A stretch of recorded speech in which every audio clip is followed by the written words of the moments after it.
to another JSMR video.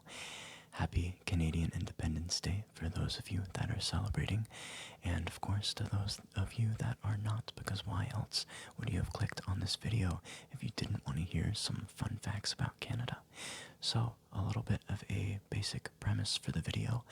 I am half Canadian myself.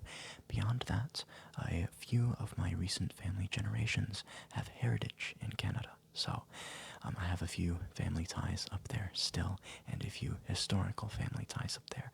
So, I did want to make this video because Canada as a country is pretty important to my family, I guess. So, let's just jump right into it. I'm pretty excited to get into this and maybe share some facts with you that maybe you didn't know about the good old Maple State. Starting out, Canada is actually the country with the world's longest coastline. So the longest coastline in the world is actually stretching over 202,080 kilometers. I actually don't know what that converts to in miles for you Americans here, but that is a pretty dang long coastline. So it borders 3 different oceans: the Atlantic, the Pacific, and the Arctic. Because if you didn't know, the country of Canada goes super far up north. It's only the border that has a heavy population in Canada. Farther up north, it just gets too cold, too snowy, and the weather becomes too treacherous for it to be an inhabitable area. So, if you are ever wondering why the territories were so barren, well, I don't know, maybe ask Alaskans. They kind of live through a lot of that crazy weather up there. But yeah, most of Canada's population is right along the American border. So, but still, world's longest coastline, and that does not discount the fact that it shares a coastline with the Arctic Ocean, which is really cool. Our second fun fact is that it actually has the largest number of lakes. So it has 60% of the world's lakes, which is crazy when you think about how many lakes there are in the world. 60% of those are in Canada, almost 2/3. That's crazy.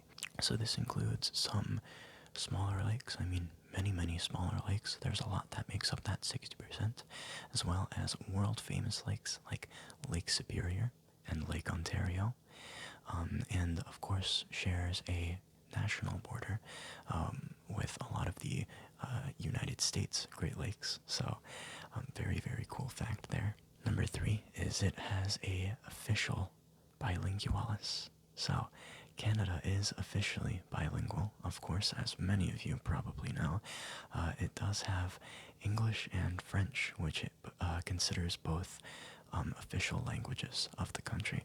So it really kind of reflects the country's history and the significant population of French speakers over in Quebec and throughout the country.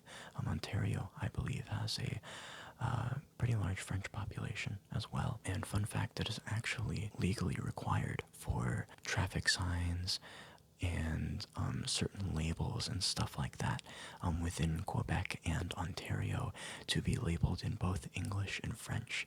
You might hear a lot of jokes from like comedians and stuff and like in TV shows and all that, like, oh, this place in Canada has to have like, you know, the French labeling for this English thing, and it's like, but that's a pretty crazy fact that I wanted to add to the official bilingualis fact, because it's pretty interesting. I don't know. So, number 4 is, you could probably have guessed this before the video even started, but maple syrup production. Canada makes up about 80% of the world's maple syrup production. At least 80% of it is produced in Canada. Big surprise, I know. So the production of all of this maple syrup is mainly in Quebec, but it can range throughout the country. You know, it's a national pride and a very important export for them. They make it pretty obvious by toting that huge maple flag. Maple leaf on their flag. Sorry, I just can't talk this video. Anyway, number 5 is about Aurora Borealis. So the Northern Lights, or Aurora Borealis, is visible in many parts of Canada, particularly Yukon, Nunavut, and the Northwest Territories. And it's such a pretty view. I unfortunately have not gotten the chance to view it myself with my own eyes, despite having been up to Canada many times in my life. You know, I've seen pictures of it, but I've never experienced the real thing, and that's one of my top items on my bucket list, is to travel up to Canada and see the Northern Lights, just from one of those territories. So, very, very pretty. Definitely like to see that at some point in my lifetime. Next up, the national park system is a very interesting, vast, and diverse system. So, the Banff National Park in Alberta is actually the oldest national park in Canada and the third oldest in the world. Very interesting. If you haven't explored any of Canada's national parks and you haven't gotten the chance to, I would very, very much recommend it. Many of their national parks are very vast and beautiful, and really just when it's not, deep into the wintertime and everything's not covered with snow, there are just some beautiful, beautiful views up in Canada. Some beautiful mountain ranges, beautiful lakes. I can't say the word beautiful enough to describe how just incredibly pretty everything is up there. So, very cool sights to see up in Canada. So, our seventh fun fact is, well, hockey. I mean, ice hockey is considered Canada's national winter sport and probably just a nationwide sport in general. And it's known for its very strong hockey culture, and it has quite a few very successful national teams. I honestly could not name these teams off of the top of my head. As invested as I am into some Canadian culture, I know little to nothing about ice hockey. I'm going to be super, super upfront and honest about that. I honestly don't know the first thing about hockey. I know some teams, but I honestly don't know how they're doing right now. I know the Maple Leafs, the Oilers, the Chargers. I honestly can't even list more teams off the top of my head there. That is a aspect of Canadian culture I am not quite studied up on, but maybe something I'll get into sometime. I don't know. It's very resemblant of America's obsession with American football. So, I don't know. I know a lot more about American football than I do ice hockey, but maybe I'll brush up and make another fun facts video about ice hockey. Number 8, the CN Tower is one of the world's largest freestanding structures. So it is located in Toronto, and truly just a marvel of modern engineering and just a big, big attraction for tourists. I haven't been to Toronto in many, many years, but I would love to go back. It's a very beautiful city from what I remember, and of course, seeing pictures of it, it's something. I actually visited the CN Tower when I was a very young kid. My family made it up to Toronto, and it's a very vague memory I have from seeing the site from up there, but from what I remember, it is very, very pretty, and would definitely recommend to anyone visiting Toronto. Next up is Canada is the home of the Inuit people. So the Inuit are an indigenous population of the Arctic regions of Canada, and they have a very unique culture and also language as well, and have adapted to the extreme environment of the far north. You may have,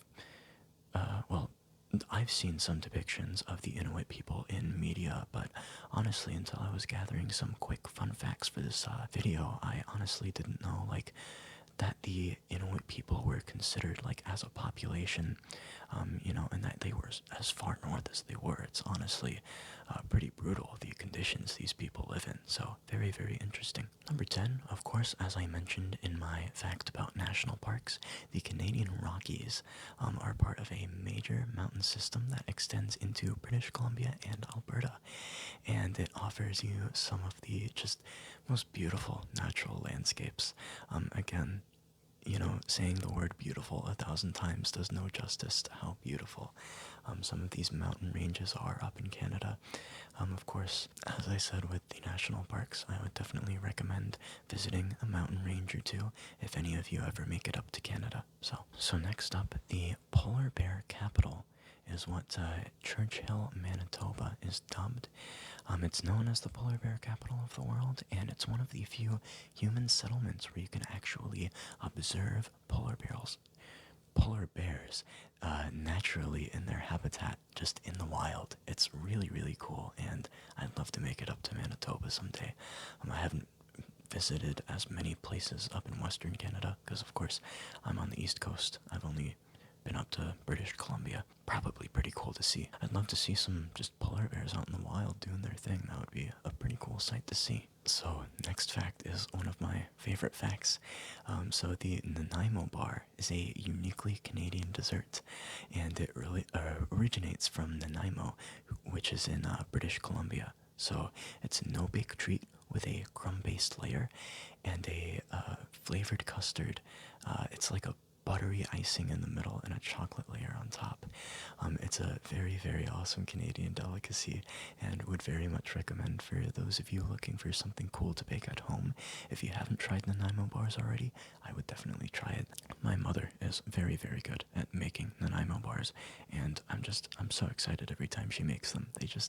They never get old. I love them so much. Okay, so this is very, very cool because I have been so close to this thing, but it's called the Underground City. So Montreal, which I've visited before, very, very amazing city.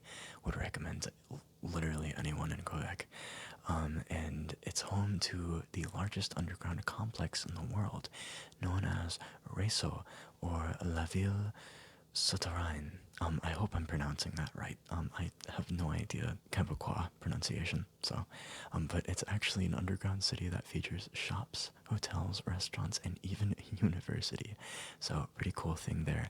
I believe I walked through it. It's been about 5 years since I've been to Montreal. I believe I walked through a couple of shops in La Ville while I was there, but I didn't get to spend as much time there because we were kind of trying to hit everything. It was more of a weekend trip while we were up there, so kind of hard to hit everything in Canada or in Montreal when you're only there for a day or two. But very cool fact nonetheless is it does host a little underground city. What is it with the French and their underground cities? Crazy. Next up is Haida Gwaii, so formerly known as Queen Charlotte Islands. Haida Gwaii is an archipelago off the British Columbia coast, and it's rich in indigenous Haida culture and stunning in natural beauty. Another small place that I added to my list of places I really want to visit in Canada while I was researching this video. So, Haida Gwaii, definitely a cool fun fact, and some place that might be cool to visit someday. Next, the current Canadian flag, with the iconic red maple leaf, as we mentioned before, was only adopted in 1965. Prior to this, Canada used the red ensign featuring the Union Jack. Some of my family members may have seen that change go into effect, which is really, really cool to think about. So, next up is actually insulin discovery. I did not know this before I did research for this video. So insulin, as we all know, is viable. I guess is viable, but also vital for treating diabetes, and was discovered by Frederick Banting and Charles Best in Toronto back in 1921. So, medical breakthrough that's saved countless lives. Honestly, can't complain about that. And pretty cool that it was discovered in Toronto. Next up, the Klondike Gold Rush occurred in the late 19th century up in Yukon, and it became a significant event in Canadian history, drawing thousands of prospectors and leading to the establishment of Dawson City. So, kind of like Canada. I guess that was kind of like Canada's gold rush at the time. Back in the 19th century, of course. I believe the American gold rush also happened back in that time period. If I remember my dates correctly, that was also in the 19th century. So, pretty big gold rush for both of those countries. Hopefully, unlike America, I hope Canada's gold rush was at least a little bit ethical and they didn't force people out of their territory. But who knows, I might have to do a little bit more research on that to figure out if any of those atrocities were committed on Canada's end. Honestly, I may be better off not knowing, but it's better to educate myself, I guess. So, Canada is also home to the longest street in the world. Yonge, I believe I'm pronouncing that right. Yonge Street is in Ontario and is the longest street in the world, stretching from the Ontario Lake shore to the Minnesota border. And it's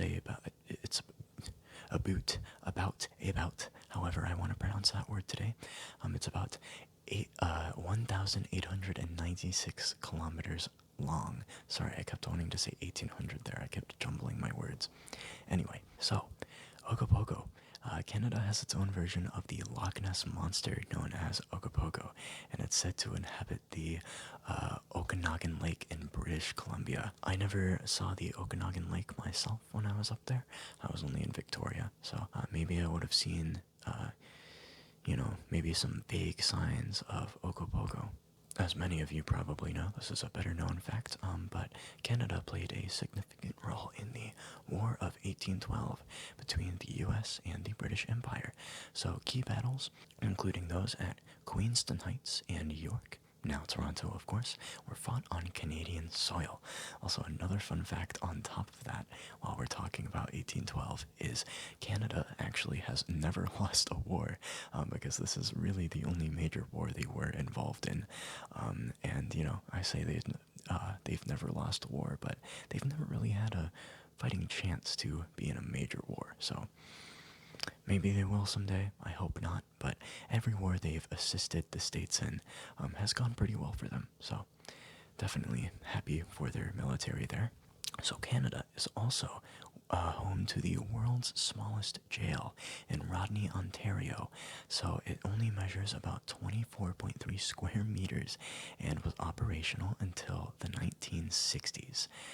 This is a very cool fact, and I don't want to delve too much into it because I don't want to give away too much like family information. But my great-grandfather was actually a prison warden up in Ontario. I won't say where, of course, because I have family up there in a certain area that I don't really want to disclose that much information about. But he actually was a prison warden up in Ontario. So that was a very cool fun fact for me to research.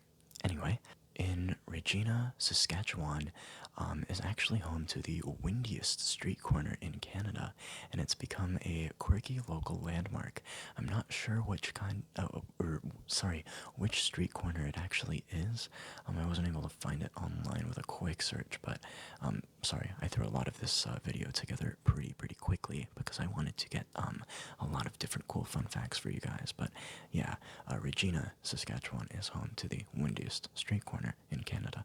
I'm not sure about the world, but nationally, that says a lot because it gets pretty windy up there. Osseous in British Columbia is home to Canada's only desert. So it's a very small desert, and it's part of the larger Great Basin Desert, stretching down into the United States.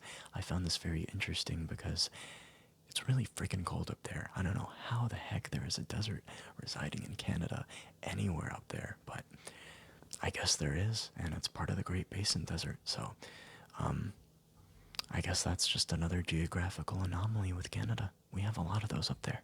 The Trans-Canada Highway stretches from Victoria, British Columbia, which I visited a few years ago, to St. John's. The Trans-Canada Highway, I keep saying Canadian, I'm going to say that 1,000 times in this video. The Trans-Canada Highway is one of the world's longest national highways with a length of over 7,800 kilometers. Yeah, pretty crazy. This next fact, many of you may know, and it's about the Royal Canadian Mounted Police, known for their iconic red uniforms and horseback riding.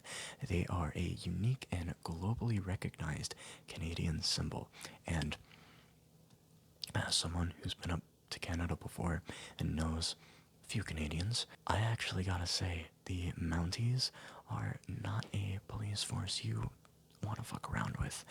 They actually take their job pretty seriously, despite being pretty old-fashioned and on horseback.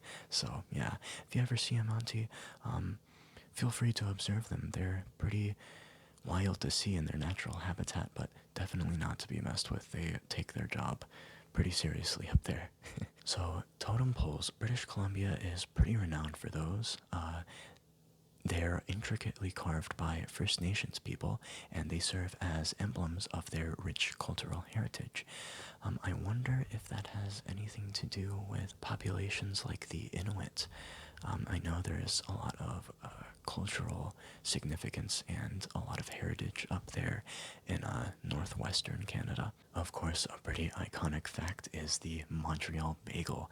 Distinct from New York style bagels, Montreal bagels are smaller, thinner, and sweeter. They're boiled in honey water before being baked in a wood-fired oven, and I can attest, Montreal bagels are just amazing. Last time I was up in New York City, I didn't get the chance to try a bagel because there was just so many breakfast options. I had some huge breakfasts up in New York City last time, and I did not save space for a bagel, but I can attest that Montreal's bagel is very, very, very good, and I love the honey water they boil it in. Just such a nice addition. As to which is better between them and New York's, I couldn't tell you. Not yet, anyway. In Sudbury, Ontario, stands the world's largest coin replica, a 30-foot diameter nickel to commemorate the area's significant nickel mining industry. And it is, well, coined the Great Nickel. So, I hope I'm pronouncing this right, but the next fact is about the Ons aux Meadows. This site is in Newfoundland and Labrador, and is the only confirmed Norse or Viking settlement in North America outside of Greenland, dating back to around 1000 Anno Domino. Very crazy, very, very crazy, and somewhere I'd like to visit, pretty soon in the next few years. I have a connection that has a place up in Newfoundland, and will definitely do a video up there if I get up there in the next few years. So, next fact, located in Sudbury, Snowlab is an underground science laboratory specializing in neutrino and dark matter physics. It's located 2 kilometers below the surface, so pretty cool. That's a crazy fact. It's had no idea about. So there's a snow lab somewhere in Sudbury, 2 kilometers underground, specializing in dark matter physics. I had to repeat that to myself because that is just crazy. Vimy Ridge. The Battle of Vimy Ridge was a battle during World War I and was a defining moment in Canadian history, and it's often considered a symbol of the emergence of Canada as a distinct nation. Of course, if you don't know about Canada's military activity, they did also, after the War of 1812, contribute to both world wars, fighting on the side of the Allied powers. Of course, a lot of Canada's, I was about to say militarism. I don't think they're a very militaristic state nowadays, but their military has contributed a lot to their significance as a developed nation in the modern world today. Next up, the Canadarm. Is a renowned piece of Canadian technology, and it's a robotic arm that was used on the space shuttle and played a crucial role on its missions. It's a point of national pride in Canada's contributions to space exploration. Very, very cool. So, the Bay of Fundy is located between New Brunswick and Nova Scotia and has the highest tidal range in the world, with tides reaching up to 16 meters, which is about 53 feet for those of you in America who don't know how to measure meters. In Inuvik, Northwest Territories, you can find the unique Igloo Church, officially named Our Lady of Victory Church. The structure is designed to resemble an igloo. Contributing more to our winter facts, we have the Quebec Winter Carnival. So the Quebec Winter Carnival is one of the world's largest winter festivals, featuring snow sculptures, ice canoe races, and the iconic Bonhomme Carnival. I hope I pronounced that right, but yeah, pretty cool. Maybe I'll try to get up there and attend that someday. See how it is. Tell you guys how it works up there. So, the Blue Nose is a fishing and racing schooner from Nova Scotia, and it's a Canadian icon. It's famously depicted on the Canadian dime, known for its undefeated racing record. Cape Breton fiddle music. So Cape Breton Island in Nova Scotia is famous for its distinctive style of Celtic fiddle music, influenced by Scottish settlers, which is very cool because a lot of my ancestry comes from Scotland, so those may have been some of my, ancestors that helped coin that fiddle music, or was at least around during the time that, it was developed on, which is very, very cool to think about. I love cool facts like that that have to do with ancestry that I just never even realized. It was just so fun doing the research for this video and like connecting all these different little things about, maybe like some of my family members were like really like there and aware of what was happening around that time. That's crazy. So next up is Canada's Dead Sea. So Little Manito Lake in Saskatchewan is often called Canada's Dead Sea because of its high salinity. It's one of the few lakes in the world where you can float effortlessly. That is crazy. I'm gonna have to visit that too. I have so many places up in Canada to visit after this video. It's insane. Alright, branching off of the previous totem pole fact, the world's largest totem pole is located in Victoria, which is, again, if you already forgot, located in British Columbia, and it's the world's largest totem pole. So it was carved by Mungo Martin, a renowned Kwakwaka Wak artist. I believe I'm pronouncing that right, but it was carved in 1956. So sorry, I completely butchered that word. I'm pretty sure I did, but it seems that what I just said there is a certain style of art used on totem poles in British Columbia, which is pretty cool. So maybe I'll do a little bit more research on that, figure out how to pronounce it correctly. The Montreal International Jazz Festival is one of the world's largest jazz festivals, attracting artists and audiences from around the globe. I've never been to the Montreal Jazz Festival, but I can imagine it's very, very fun. I bet people have a blast up there. Montreal is a big city known for its arts, and it's something I super appreciated when I was up there. Alright, so the Rideau Canal in Ottawa becomes the world's largest naturally frozen skating rink in the winter, stretching for 7.8 kilometers. Oh, that must be beautiful to see and beautiful to skate on. I suck at ice skating because, unfortunately, I live in an area where there's not a lot of snow, even in the wintertime. So I'd love to get up to Canada and maybe learn how to ice skate. Maybe if I was in a winter setting, I would pick it up as a skill. So definitely something cool to consider. And I've been to Ottawa before, but only in the summer a couple times. So maybe I'll be able to see the world's largest or longest skating rink someday. Very sorry to all of you Santa believers out there, but Santa Claus is actually a Canadian. So the Canada Post recognizes the address Santa Claus, North Pole, Canada, H0H0H0. Every year, volunteers help answer letters to Santa in over 30 languages, including Braille. That is super cool. That is very, very cool. So, not only is Santa Claus a Canadian, but his Canadian helpers are very accessible to whoever wants to write a letter to him, which is very heartwarming. So, the Montreal Protocol was signed in Montreal in 1987. This international treaty was designed to protect the ozone layer by phasing out the production of numerous substances responsible for ozone depletion. Very, very cool. Of course, you may know Canada as a very environmentally conscious state, at least in optics, so pretty expected that they would pass something like this, which is pretty cool. I love the environment, so no objections from me.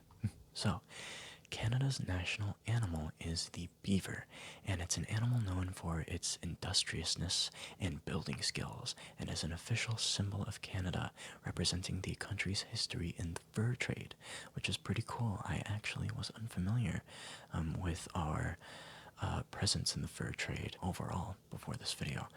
Well, I believe I learned a little bit about it in school. Like when we were learning about the War of 1812, like Canada was big in fur trading back then, but I didn't know that it, kept up with that throughout history. So, the loonie and the toonie are two Canadian coins, and they represent the $1 and the $2 coins, and they are colloquially known as the Looney and the Toonie, respectively. So the Looney is named for the loon depicted on its reverse, and the Toonie is a portmanteau of two and loony. Loony is a very popular insult for insane person in Canada, and I believe a lot of European countries, and maybe it's spread up north as well. I haven't been up there long enough past traveling to pick up anybody saying loony, but yeah, loon and loony are phrases that are used to describe pretty insane people. And I have definitely used them before to describe drivers down here, because, you know, it doesn't get any better driving in America. But this video is about Canada, so let's just keep talking about that before I go off into an all-out rant. Gros-Morne National Park is located in Newfoundland, and it is a UNESCO World Heritage Site known for its stunning fjords and geological wonders, including the tablelands. So, I know another national park fact, but had to add one more in there, I guess, just because it's so beautiful, and there's so many different national parks in Canada that have many different like geographical landmarks that are just so interesting, and they're all so different, so stunning. As many of you probably know, Tim Hortons is a cultural icon up in Canada, and probably the, if not one of, my favorite fast food restaurants just ever. I don't traditionally like fast food all that much. I don't really get that jazzed about it these days. Ever since I grew up, I used to like it as a kid, but I don't really anymore. But Tim Hortons keeps me coming back every time I'm up in Canada. So it's one of Canada's largest and most beloved fast food chains, of course, and it's known for its coffee and donuts. And it's really become a symbol of Canada's identity in pop culture and modern culture. Would definitely recommend anyone up north or in an eligible American state to try Tim Hortons, and especially its Timbits. Try some Timbits with a double-double. Makes my freaking day, man. Love it. So the zipper, which is an everyday item, was patented by Canadian Gideon Sundback in 1913, and it revolutionized clothing and fashion globally. So yeah, I'm pretty sure you all know what a zipper is. Pretty interesting that that was created as recently as 1913. You would think it would have come to us, earlier in the Industrial Revolution, and pretty awesome that it was, manufactured in Canada originally. Or patented, at least. I don't know about manufacturing, but yeah. Canada is renowned for its ice wine, a type of dessert wine produced from grapes that have frozen while still on the vine, mostly in the Niagara region and British Columbia, which is pretty cool. Last fact, but definitely not least, is the Stratford Festival. So in Stratford, Ontario, this festival is one of North America's largest classical repertory theater festivals, known worldwide for its production of Shakespearean plays. I definitely have to go and see that. If you saw my queer history video, you know I am an avid Shakespeare fan, as well as my partner, and I'm definitely gonna take them up to go see that someday. That's something I'd love to go and see. So, Stratford Festival, gotta keep that in my head. Another Canadian cultural delicacy that I should definitely go check out. So this is the end of the video, but I did want to say a couple more things about this awesome country. Now, Canada does have its drawbacks. I have some pretty strong opinions about, well, not really strong opinions, just general dissatisfactory opinions with its current leadership and where it's going right now. It's had a pretty tough few years with its economy, and I'd really like to see it do better. A lot of my criticisms are stemming from a place where I do want to see it do better and become more accessible to people immigrating there, because it is a large state that's known for its immigration. So, would love to see that. But other than that, I love Canada so much. It's someplace I'd love to live someday, someplace I'd love to move up to when I get the chance in my lifetime, and I'd love to apply to dual citizenship so I can go back and forth between there and the States and, just see the Western world because it's so beautiful out here. So while I'm recording this, when this posts, I will be in Ontario, visiting a lake myself with my family. So pretty cool.